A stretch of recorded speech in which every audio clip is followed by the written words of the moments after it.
अध्यात्म विज्ञान कोई धर्म या संप्रदाय नहीं है, ये स्पिरिचुअल साइंस है जो कुदरत के कानून पर आधारित है।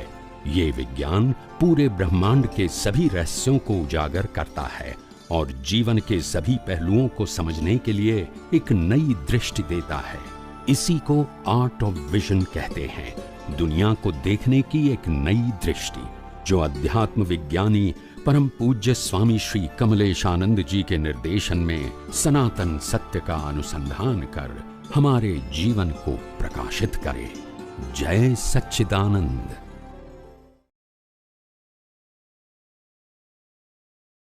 પ્રતિષ્ઠિત આત્મા ઉપર જરાક પૂછવાનું છે કે પ્રતિષ્ઠિત આત્મા એટલે પ્રકૃતિને ઊભી કરે અને સમાપ્ત કરે. પ્રકૃતિને ઊભી કરે અને સમાપ્ત પણ એ જ કરે. સમાપ્ત પણ કરે. ઓકે, તો આ બધું ભાવથી જ થાય છે. એટલે હવે હમણાં આ સળંગ સત્સંગમાં ઘણું બધું પ્રતિષ્ઠિત આત્માનું ઇમ્પોર્ટન્સ છે, સમજાણું વધારે આમ એમ થયું કે આ એક ખરી. આના સિવાય બીજું શું એનું ઇમ્પોર્ટન્સ આપણે આપી શકીએ? કહું પ્રતિષ્ઠિત આત્મા અને એને આપણે બહુ જ શું કહેવાય કે થિંકરની ભાષામાં જાણવું હોય તો પ્રતિષ્ઠિત આત્મા એટલે એવા ચશ્મા પ્રિપેર કરવા કે જે આ જગતનું માત્ર સનાતન સત્ય જુએ. જેવા ચશ્માનો મતલબ થાય દ્રષ્ટિ. હવે આપણી પાસે પ્રતિષ્ઠિત આત્મામાં સત્તામાં મિથ્યા જ્ઞાન, મિથ્યા દર્શન, મૌન્ય કર્મ તો છે જ, પણ એને આપણે ધીમે ધીમે મેચ્યોર કરીને સનાતન સત્યમાં કન્વર્ટ કરીને એવું વિઝન તૈયાર કરવું આપણું પોતાનું કે મન વચન કાયાના ગમે તેવા સંજોગોમાં પણ એ વિઝન આપણને વિતરાગતા તરફ જ લઈ જાય. બરાબર. એટલે સંજોગોની અસર એ દ્રષ્ટિ ઉપર પડવી જોઈએ નહીં. દ્રશ્ય ઉપર પડે છે ના, દ્રષ્ટિ ઉપર ના પડવી જોઈએ. દ્રશ્ય ભલે ગમે તે હોય, ક્રિયા ભલે ગમે તે હોય, વાણી ભલે ગમે તે હોય, વિચારો ભલે ગમે તે હોય, કારણ કે એ તો કુદરતી રચનામાં કહ્યું. પણ મારી જે દ્રષ્ટિ છે એ ઇન્ટેક રહેવી જોઈએ as per the law of nature. બરાબર. એટલી મારે મેચ્યોર મારું વિઝન કરવાનું છે. પ્રતિષ્ઠિત આત્માની વાત કરું છું. હા, સમજી. પ્રકૃતિ છે એને તો કુદરત બિગિનિંગ અને એન્ડ લાવવાની છે, બરાબર છે. પરમાત્મા છે એમાં તો બિગિનિંગ અને એન્ડ છે પણ નહીં. તો જે બિગિનિંગમાં એન્ડ ક્યાં લાવવાનો છે? પ્રતિષ્ઠિત આત્મામાં. તો પ્રતિષ્ઠિત આત્માનો એન્ડ ક્યારે આવે? જો પ્રતિષ્ઠિત આત્મામાં રિલેટિવ સત્યનું અસ્તિત્વ ખરાબ થઈ જાય તો પ્રતિષ્ઠિત આત્માનો એન્ડ થઈ જાય. તો એવો ભાવ કરી શકાય કે પ્રતિષ્ઠિત આત્માનો એન્ડ થાય એવો? ના, એવું નહીં. એવો ભાવ નહીં. અજ્ઞાન નાશ કરવો એ, કારણ કે એનો જન્મ જ અજ્ઞાનથી થયો છે. અજ્ઞાન નાશ કરવો એટલે પછી એનું અસ્તિત્વ રહેતું જ નથી. અચ્છા. એટલે અજ્ઞાન નાશ કરવો એ એપ્રોચ રાખો. હા, એ તો હવે સમજાઈ ગયું છે બરાબર ને. આપણે અજ્ઞાનના નાશ કરવા માટે આપણી પાસે બે પ્રકારના પરફેક્ટ વિઝન જોઈએ કે હું કોણ છું તે બિલકુલ પરફેક્ટ હોવું જોઈએ મન વચન કાયના કોઈ પણ સંજોગોમાં. અને બીજું વિઝન હોવું જોઈએ એ જ્ઞાન કહેવાય. અને દર્શન તરીકે મન વચન કાયાની અવસ્થા માત્ર કુદરતી રચના છે. આ બે વિઝનો જ્ઞાન અને દર્શન પરફેક્ટ હશે તમારા દ્રષ્ટિમાં તો તમારું ચારિત્ર પરફેક્ટ રહેવાનું છે. ચારિત્ર એટલે અનુભવ દશા. બીજી કોઈ ક્રિયાની સ્પિરિચ્યુઅલ પાથમાં ઇમ્પોર્ટન્ટ નથી. જ્ઞાન દર્શનની જ ઇમ્પોર્ટન્ટ છે. એના આધારે ચારિત્ર છે. જ્ઞાન અને દર્શન. હા, એટલે જ્ઞાન અને દર્શન જો પરફેક્ટ તો ચારિત્ર પરફેક્ટ હોય જ ને. પછી તો ચારિત્ર એટલે ઉપયોગ કે અનુભવ? અનુભવ. ઉપયોગ પછી અનુભવ આવે. ઉપયોગ તો ખરો જ. જ્ઞાન અને દર્શનના ઉપયોગથી જ અનુભવ થાય ને. ઉપયોગનો મીન્સ એપ્લિકેશન ટુ યુઝ. પણ તમે વચ્ચે પેલા એમ એકવાર કહ્યું હતું કે અત્યારે આપણને અનુભવ તો બહુ છેલ્લે આવે, પણ પેલા હા ઉપયોગ આપણે કરવાનો હોય. એટલે આપણે અત્યારે અનુભવ શબ્દ આત્મા માટે નથી વાપરતા, અજ્ઞાન કરવાના અનુભવની વાત કરીએ છીએ. એટલે બહુ હજી ઉપયોગ ને અનુભવનો ડિફરન્સ નથી ખબર પડતી, એટલે આ પ્રશ્ન ઉપયોગ એટલે શું? સમજાવ.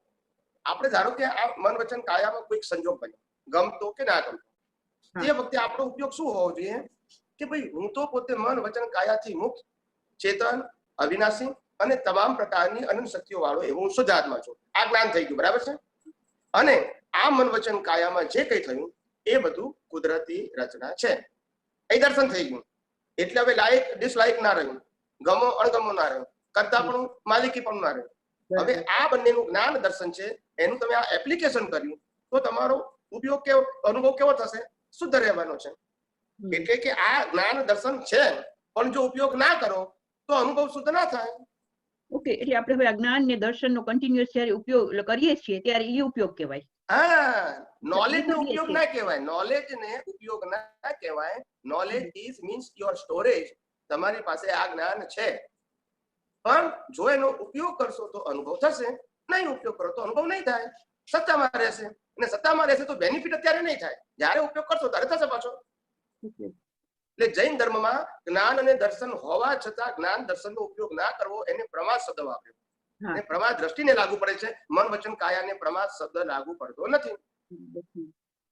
એ પ્રમાદનો મતલબ છે, પ્રમાદનો મતલબ કે ઉપયોગ ના કરવો તે. હા, એ તો તમે ઘણી વાર કહ્યું છે.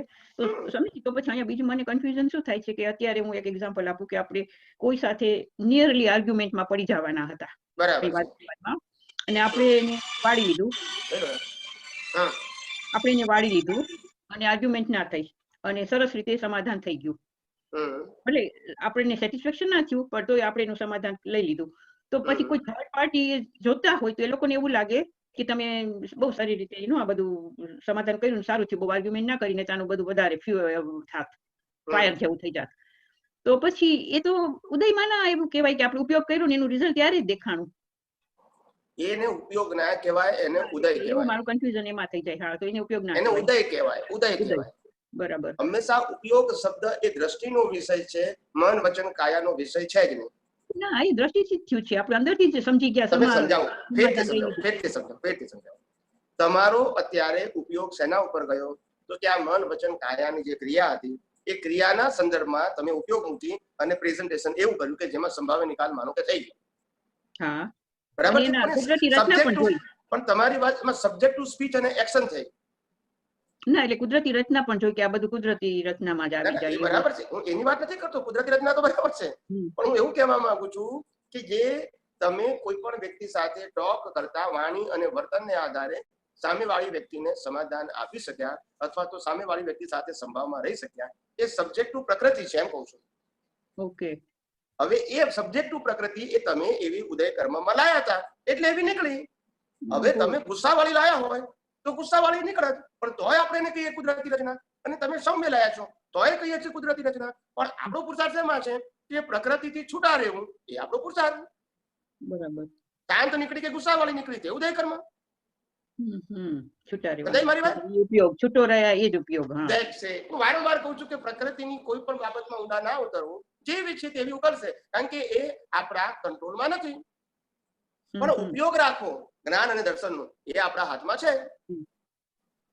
એને ક્રિયા સાથે કોઈ સંબંધ નથી. ઉપયોગને દર્શનનો મતલબ થાય કે મન વચન કાયાની અવસ્થા માત્ર કુદરતી રચના જોવી, એને આપણે દર્શન કીધું છે. મન વચન કાયા સારું વર્ત્યું, ખરાબ વર્ત્યું, સંભાવમાં રહ્યું, એડજસ્ટ થયું, ના એડજસ્ટ થયું, એ આપણો વિષય જ નથી. એને આપણે કુદરતી રચનામાં મૂકી દીધું. એટલે આ બધું અનુભવ જ થશે એમ વધારે. રામે સીતા સાથે પ્રેમ કર્યો તે ઉદય કર્મ, રાવણ સાથે યુદ્ધ કર્યું તે ઉદય કર્મ. એમાં કોઈ જગ્યાએ પ્રેમ કર્યો માટે રાગ, યુદ્ધ કર્યું માટે દ્વેષ. એ તો સમજાઈ જાય કારણ કે એક્શન છે. સ્વામીજી, એ તો સમજાઈ જાય કારણ કે એક્શન તો બધા ઉદયમાં હોય, આપણે અંદર જે દ્રષ્ટિમાં આવે છે ને એમાં ખબર નથી પડતી કે આ ઉપયોગ થયો કે ઉદયમાં આવ્યું. તમે જે એક્ઝામ્પલ આપ્યો એ એક્ઝામ્પલમાં તમે પોતે એવું બોલ્યા કે મેં જે સામેવાળી વ્યક્તિ સાથે ડીલ કર્યું, એ ડીલ થર્ડ પાર્ટીએ પણ જોયું અને એમને કહ્યું કે આ તમે બહુ સરસ કર્યું. It means it is subject of પ્રકૃતિ, not for your vision. Vision તો કોઈ જોઈ ના શકે, પણ બીજા અનુભવ તો કરી શકે કે તમે તમારું આપણે અંદરથી જે વિચાર આવે એ વર્તનમાં તો આવી જ જાય ને ઓટોમેટિક. જે દ્રષ્ટિમાં આવે છે હું એ જ કહેવા માંગુ છું કે જે વિચારો વર્તનમાં આયા એને ઉદય કર્મ કહેવાય. જેને ગુસ્સો થયો એને પણ વિચાર આયા છે કે નહીં આયા? સાચું બોલો. હા, કદાચ આવ્યા હશે. પછી પાછું એક જ થયું. જેને અંદર વિચાર નેગેટિવ હતા તો ગુસ્સો આવ્યો, તમને પોઝિટિવ હતા તો ગુસ્સો ના આવ્યો, ફરી પાછું તેનું તે થયું. ના, પણ હું એમ કહું છું કે દ્રષ્ટિમાં જે હોય એ વર્તનમાં દેખાય કે નહીં? વર્તનમાં દ્રષ્ટિ ને વર્તન સાથે કોઈ સીધો સંબંધ નથી, કોઈ સીધો સંબંધ નથી. મેં પહેલા જ કીધેલું છે કે બહાર ચોરી ના કરનારો ચોરી કરવાના ભાવ કરી શકે અને ચોરી ના કરનારો ચોરી કરવાના ભાવ કરી શકે. હવે ક્યાં તમે મેળ ખાશો?